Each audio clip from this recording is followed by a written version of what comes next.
because this week is a double Torah portion. We're learning about both Yakel and Yakel and Pekudah. Yesterday we talked about Yakel a little bit, how Moshe gathered all the Jewish people together and why he had to gather them together after the sin of the golden calf, and his face was shining, and what he commanded them, what the idea of Shabbat, why it began with Shabbat, that Shabbat is more important in a lot of ways than the Holy Temple, and therefore on Shabbat they couldn't build a Holy Temple, and from that also they learned that the 39 categories, avot, malachot, that are forbidden to do on Shabbat, because those are the things that were used to make the shalom. Okay, so because this is a double Torah portion this week, so, and yesterday we learned the first Torah portion, which is called Vayakel. There's some years where it's separate. There's Yakel is read one Shabbat and Pekudah is read the next. But this year not. It's read Yakel, Pekudah, it's read together. And also this Shabbat is what's called Parshat HaChodesh. It's the Shabbat that comes right before the first day of Nisan. Nisan is the month that Passover occurs in. Pesach. Pesach occurs right on the 15th day of Nisan, right in the middle of Nisan. So it's Parshat HaChodesh, where we talk about the first really commandment of the Torah that was given to all the Jewish people, namely to sanctify the month. We learned about that a little bit before, and maybe we'll learn about that tomorrow. Okay, today we're going to learn, Shalom. Today we're going to learn the second portion of the double portions that we learn. And the reason we're going to learn it is because these two Torah portions are basically repetitions of what we learned already. We learned in 2 weeks ago and 3 weeks ago, we learned about the command of God to make the temple and the vessels in the temple and the holy ark and the the altars, and set to the golden altar for the incense and the brass altar and the copper altar. We learned those last week, and the 3 weeks ago. And then after that, the next Torah portion, we learned about the garments of the Kohen Gadol. So that we already learned all that. And now it's just basically repeating what we learned before. It's repeating it. Why would it repeat it? Why waste all that time? First of all, because now it's talking about what was actually done. This is actually done. And also there are some people that say that those two Torah portions that we learned 2 weeks ago and 3 weeks ago, that was before the Jews sinned with the golden calf. And this, and last week we learned about how they sinned with the golden calf. And this week we're learning about how they actually built the temple after. They built the tabernacle after the sin of the golden calf. Okay, so it starts off like this. Basically what it's doing here, what he's declaring here in the Torah, is that he's just making an assessment, a final reckoning of all of the materials that were brought to make the tabernacle and how it was actually made. It was actually made. So let's have a look. Eile Pekudei Mishkan, these are the accounting of the tabernacle, Mishkan Edut, the tabernacle of the testimony, Asher Pakad, that was directed according to Moshe. And there was Moshe, he made the reckoning, the counting, what is it, the end of the year, what do they call it, the inventory.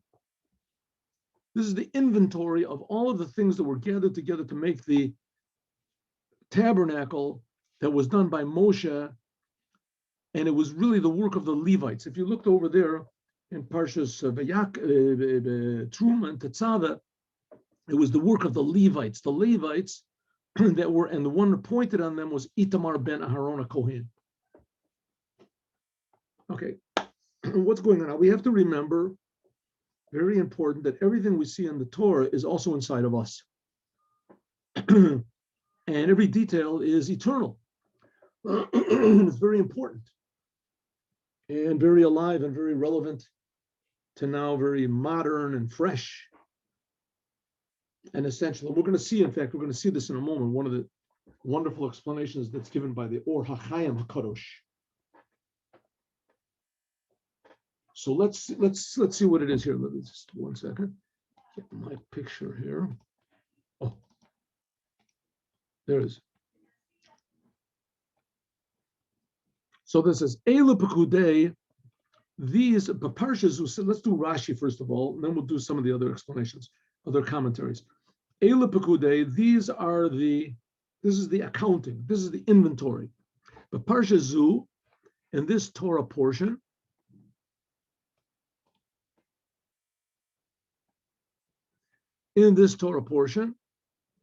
Nimnu are counted, is reckoned, Kol Mishkalei, the whole weight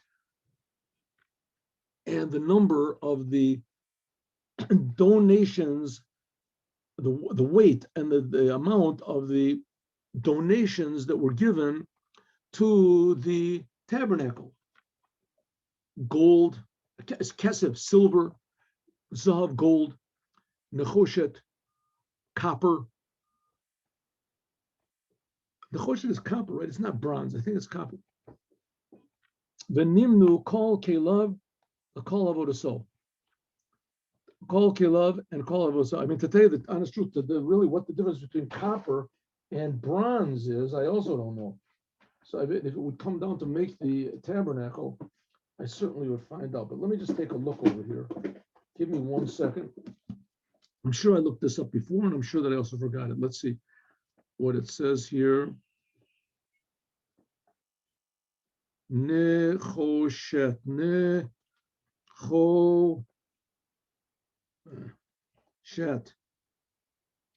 Oh, there it is. Please.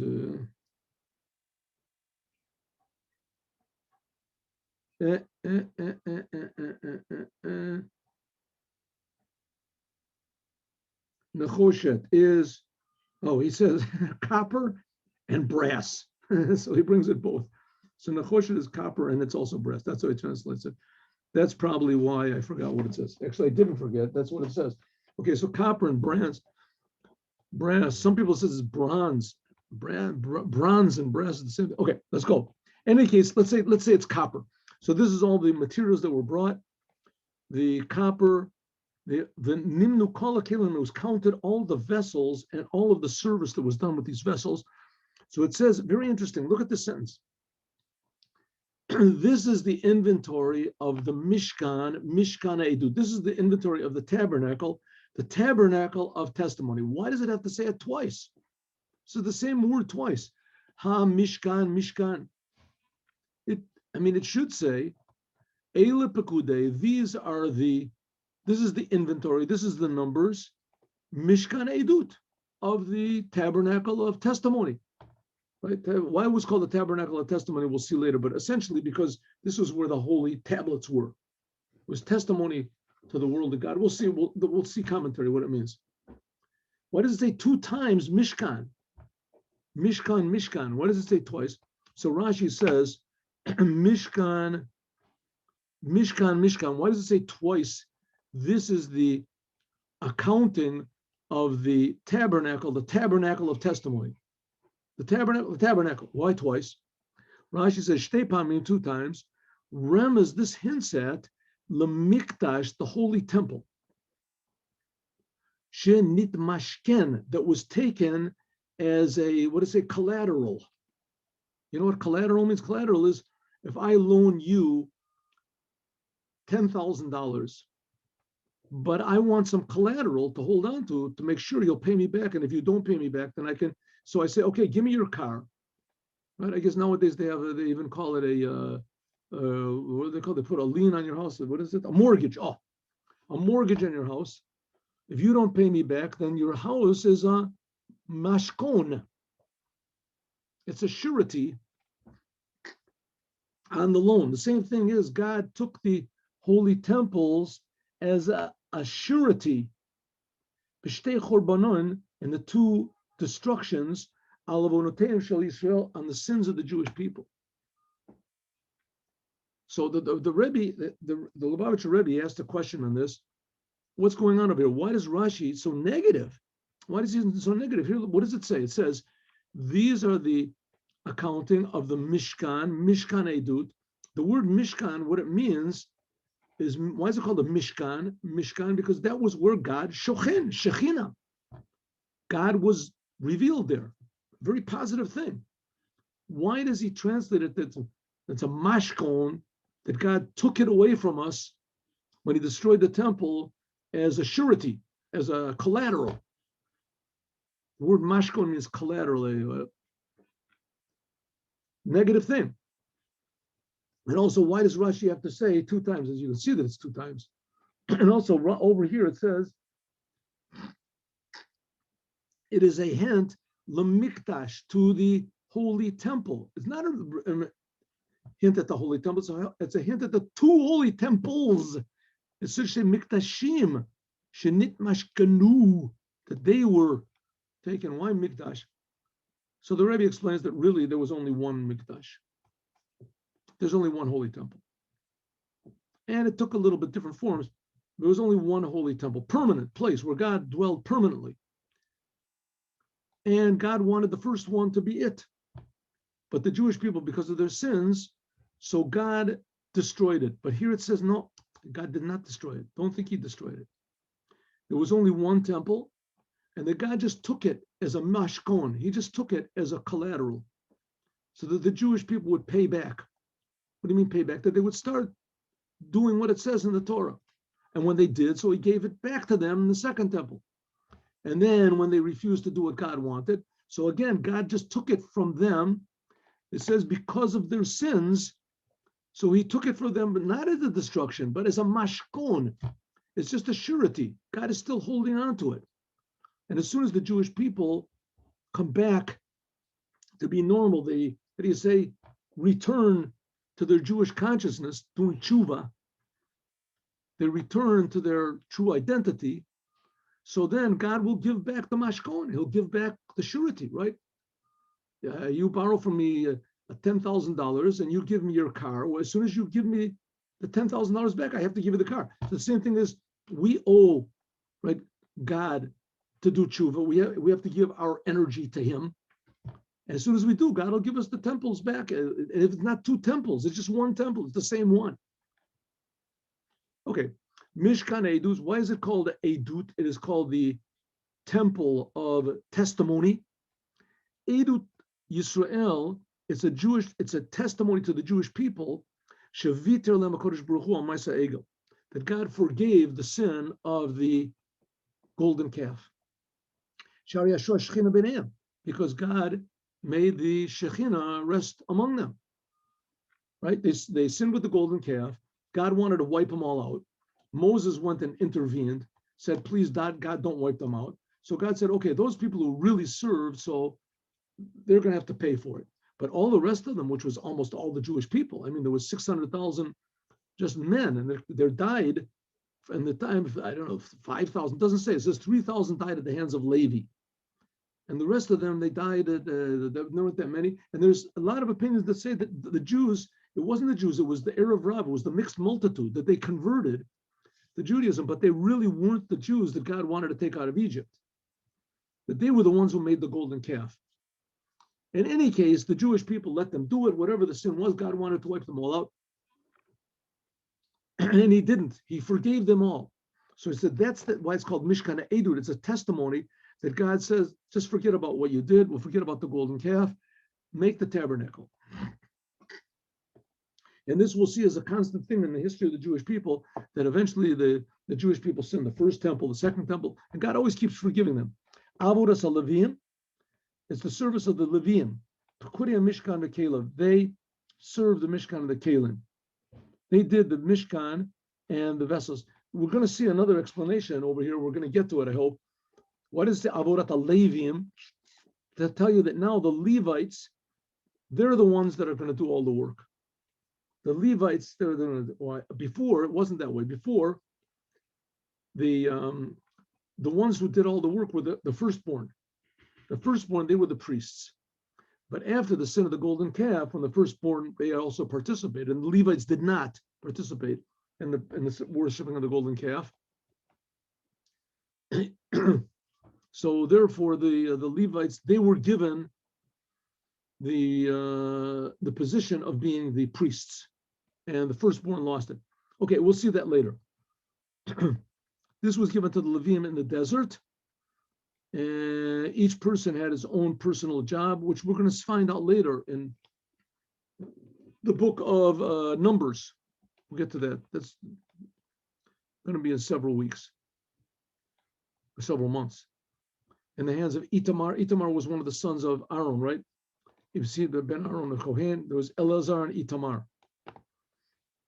Let's see here. Here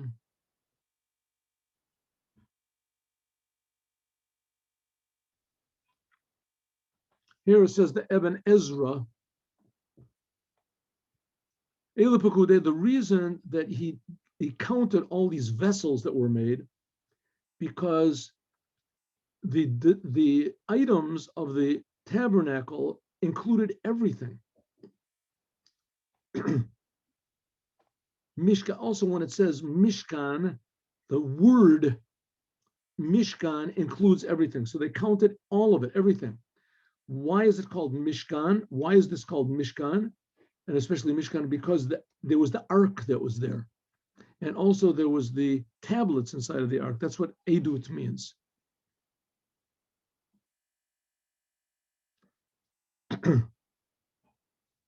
Why does it say this is the work of the Levites?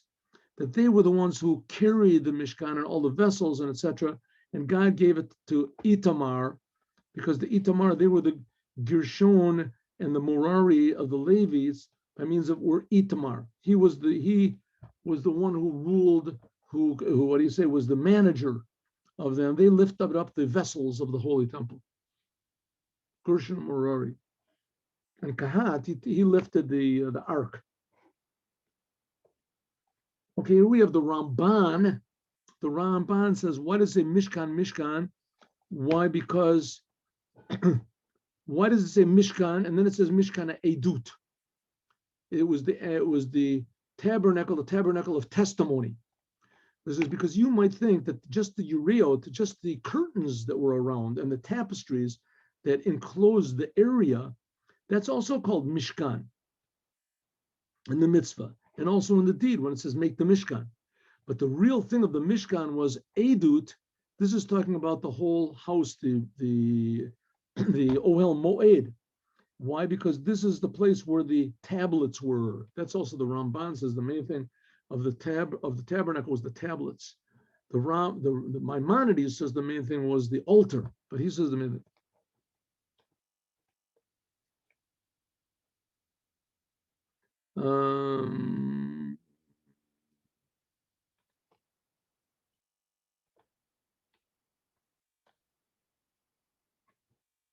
Okay, here's the Baal Haturim. It says Eile Pekudei HaMishkan. These are.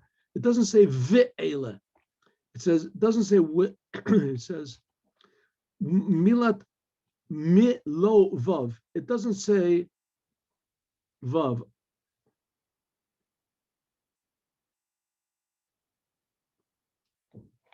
Eile Pekudei Milo Vav. Either it doesn't say the vav here, or maybe it means malo, it's filled.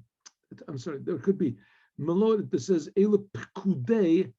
It says the letter, this letter, the what's it called, the ma'ul form. It does not have to be written in the, like, it could be just 3 dots that are written in a slant. Why is it filled? To show that all the 600,000, to show the 600 Jews, shelo yachshadu. He wanted to show all the 600,000 Jews that they shouldn't suspect him that maybe he took some of the money. And that's why it says Mishkan 2 times, because of the sins of the Jewish people. In other words, the Jewish people sinned with the golden calf. That's what the Anshe Knesset Gedolah said, Chabul Chavalnu, that we have been wounded. And this is the number of years, Mishkan. What's this Mishkan? Mishkan, let's count up the numbers. Mem is 40, and Shin is 300, so you have 340. And Chaf is 20, so that's 360. And Nun is 50, so 360 and 50 is 410. Well, that's a testimony that God's presence is in Israel, because that's the time that the first temple stood. It stood 410 years, just like the numerical value of Mishkan. Right? That's what the Baal HaTurim says. Here's the Or HaChaim, very nice. These are the Pekudei. It says Eile. When it says Ve'ela, it means it continues with what was previously. But when it says Eile, it means it comes to negate everything that was said previously. What's it coming to negate? What's it coming to negate? Before I was talking about the tabernacle. What's it coming to negate? Listen to this. Livsol kol haminyanim shabolam. That here, when they're counting the component parts and the gold and the weight of the gold and the silver and the copper, this number is an eternal number. This negates, Eila means comes to negate everything. This negates all other numbers that are in the world. Right? You learn in university mathematics, physics, you learn the economics with numbers and things. Right? What's it called? Forgot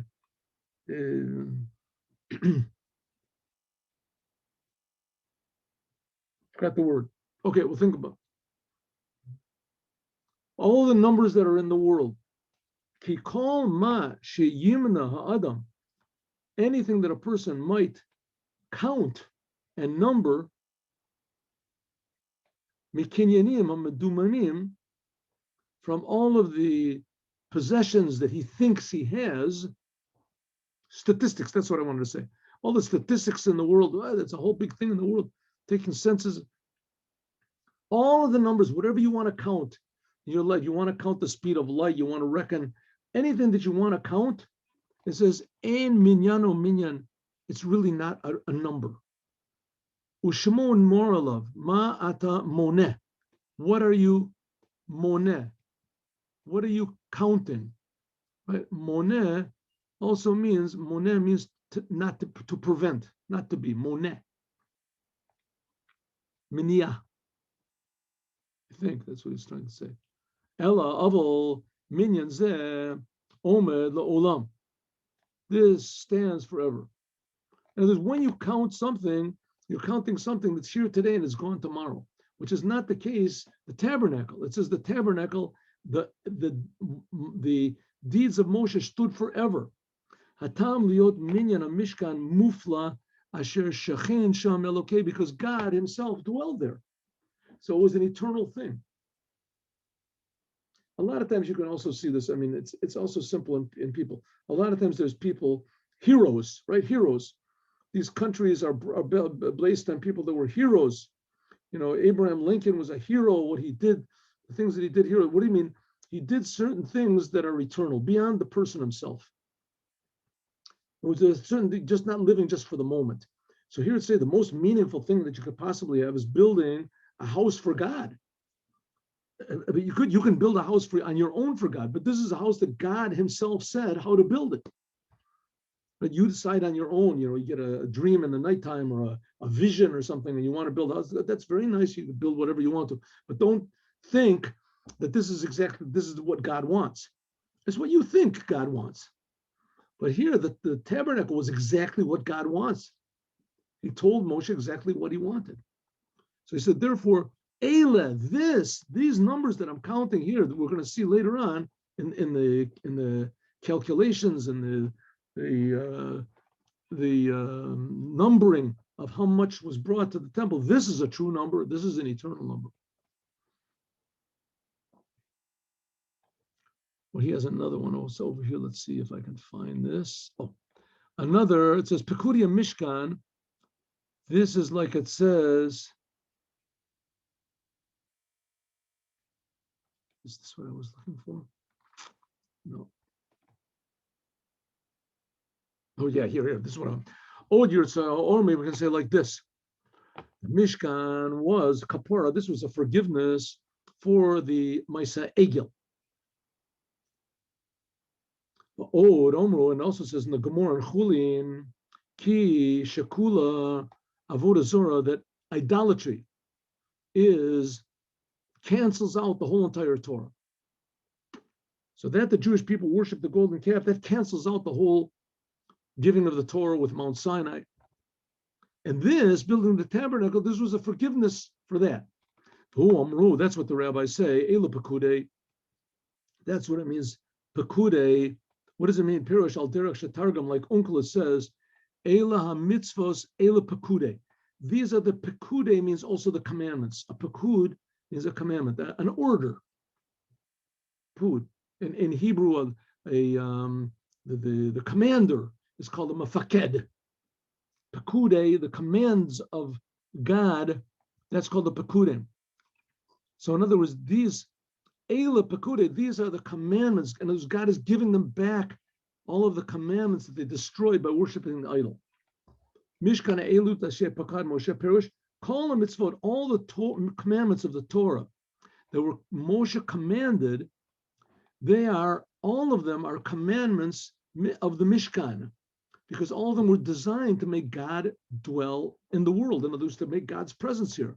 Mishkan, and this will bring forgiveness.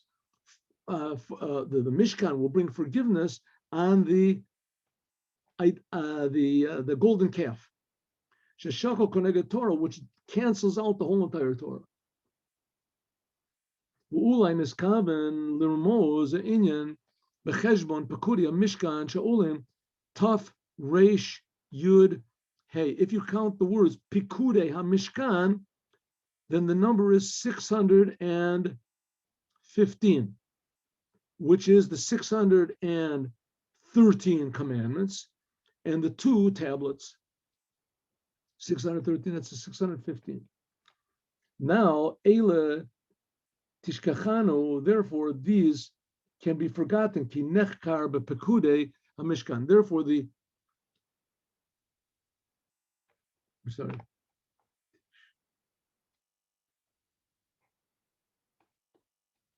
because now you can forget about these sins because they were fixed up when the Mishkan was made.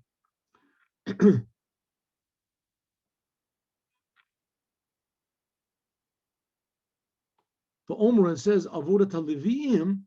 Why? Because it's coming to tell you that why is it coming to tell you this is a service of the Levites? Why?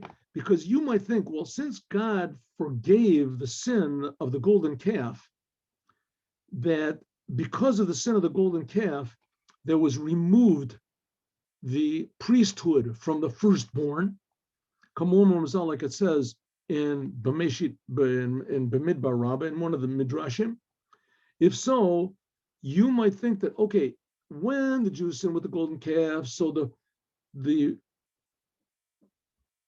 privilege of being priests was taken from the Bechorim, from the firstborn, and it was given to the Levites. So you might think, okay, now God forgave the sin, so maybe it goes back to the way it used to be, and that the firstborn can serve again. Therefore, it says, no, too bad. It was taken from them. It's the Avodas HaLeviim. What does it mean? This service is going to be only for the Leviim. The firstborn lost it forever.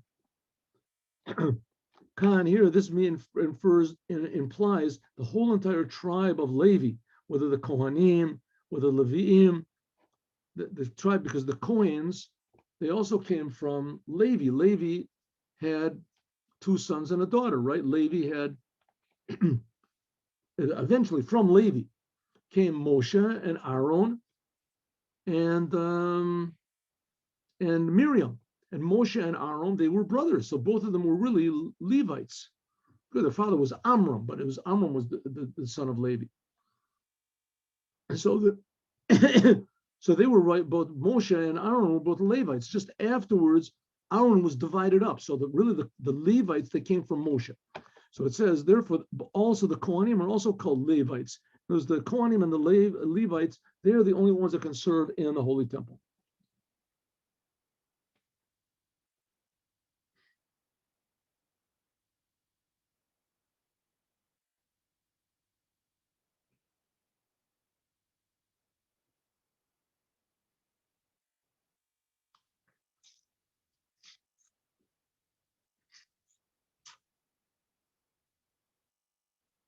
So it says, Biad Itamar, it was all given into the hands of Itamar. Itamar was one of the sons of Aaron, right? It's Pirish, Lo mi boy.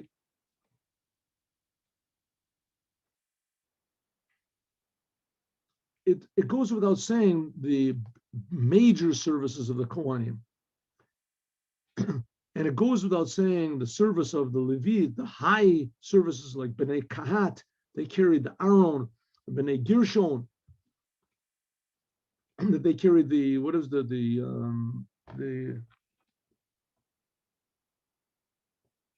Uriot, Ela Afilu Avodat Akala, even the simple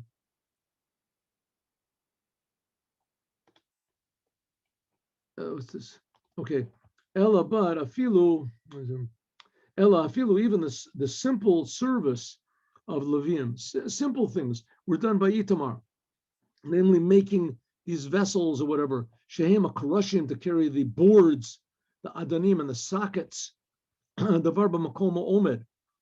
Mizat Omed, here we see, Salonim Chak Avona Egel Machak She'en Rishum. We see that the sin of the golden calf was not totally erased. Ve'ed Ne'aman Ubiyon Pakadati. It says that eventually there was also simple jobs that were given to the Levites as well. They weren't given to others to show that I still remember the sin of the golden calf. So the sin of the golden calf still has left its trace.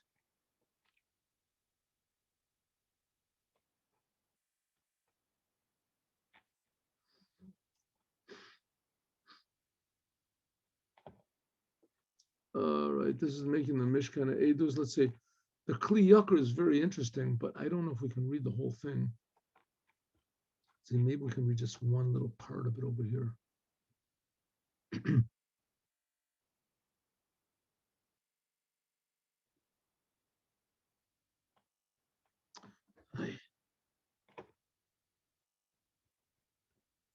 All right, let's do the Das Hakeim. Das Hakeim says, why does it say two times?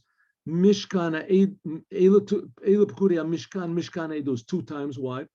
Because in the future, it's going to lead to Mashken twice, Rishon V'Sheni. In the future, God is going to take two, like Rashi said, he's going to take two sureties from the Jewish people. The first and the second is going to take it back from them in order to give them both back in the third temple. What are these edut? This is the edut, the testimony to the nations of the world, namely that God forgave the Jews after they sinned with the golden calf, and that the Shekhinah, God's presence, is still with the Jews. In other words, the non-Jews might think that, okay, God, it was a good idea, but they sinned with the golden calf. That's it. God doesn't want them anymore. Not so. Or another explanation, true, Edut LaMoshe is a testimony. Another explanation is there's a testimony to Moses. Because Moses was suspected that maybe he stole money from the making of the Mishkan. Everything was given to him. So Moshe said, okay, I want what you to do is Mishkan Edut. I want it to be, this tabernacle will be testimony that I'm honest. Therefore, they went and they counted everything that was given, and they found that nothing was missing whatsoever. But the Rishle me the Hamalacha Yatadayam Kach Roshi Atevas, when it says Dayam, it comes out to be Tet Vav Vavin. In other words, to say that there was not only was there not missing anything, but there was Tet Vav, there was 15 things that were more than what was suspected, what was originally calculated. So immediately Moshe was given 15 praises to God.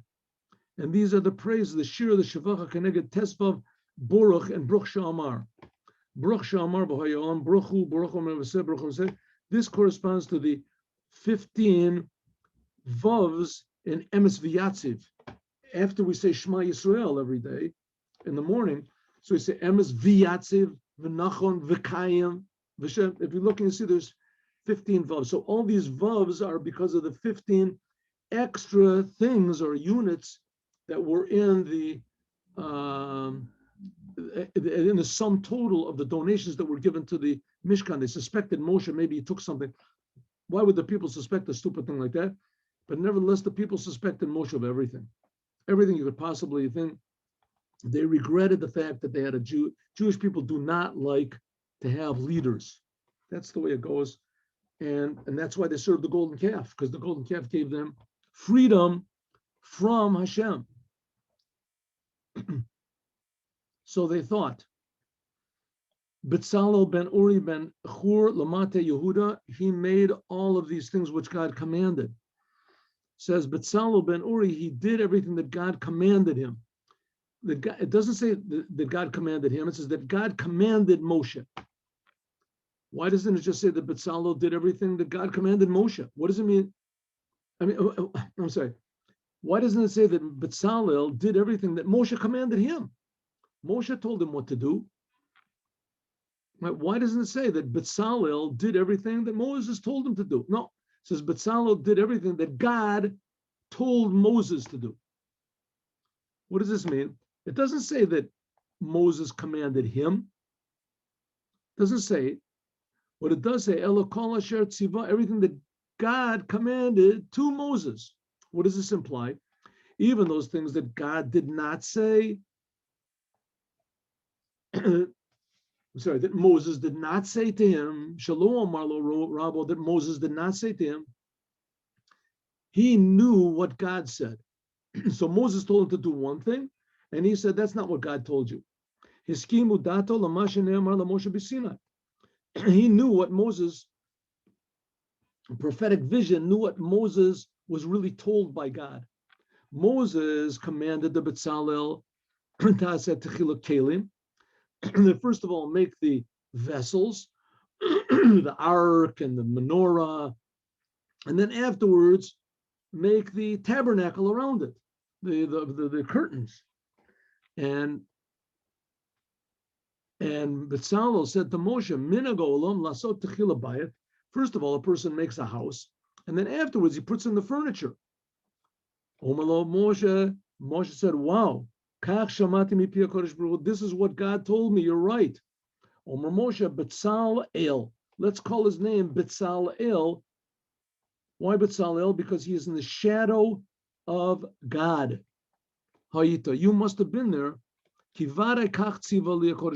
this is really what God commanded me. How did you know that? We can't assume that's what he did. First of all, he made the Mishkan first. We're going to see. First of all, he made the Mishkan, the tent, and the boards and everything. He made the whole outside frame and the shell. And then afterwards, he made the vessels. Afterwards, he put the vessels inside. That's what Betzalel did. And just one more. With him was Ahaliav ben Achisamach from the tribe of Dan. Now, Yehuda was like in the first tribe. That was the first camp that went. And it was with Reuven. And Dan was the last camp that traveled. I'm sorry. Yehuda was the first one that traveled. He was of the most important of the tribes. And Dan was the last to show that the highest and the lowest, they were the ones that were chosen to make the tabernacle, so that everybody included between them was represented in the Holy Temple. Yehuda. And eventually Yehuda is going to be, of course, the leader of the Jewish people. Yehuda's Mashiach is going to come from Yehuda. So it says Yehuda, and that he was the Chod Lo Yasur Shevet Mi Yehuda. He got all the best blessings from Moses. So Betzalel came from the tribe of Yehuda. and Ahaliab, he came from the tribe of Dan, and they were the ones that put all this thing together, right? All the gold which was made, and etc. and etc. This was all, and we'll go through the counting a little bit tomorrow, but I want to do also this portion because, like I said, there's not too much really novel in this. It's just basically a repetition of what it was that we learned 2 weeks ago and 3 weeks ago. So tomorrow I think we'll learn the Torah portion, the Torah reading about Rosh Chodesh. Chodesh is Elochem, Rosh Chodeshim. See you tomorrow, 8:15 tomorrow morning, God willing, Chassidut. See you all. Have a good day with Mashiach now.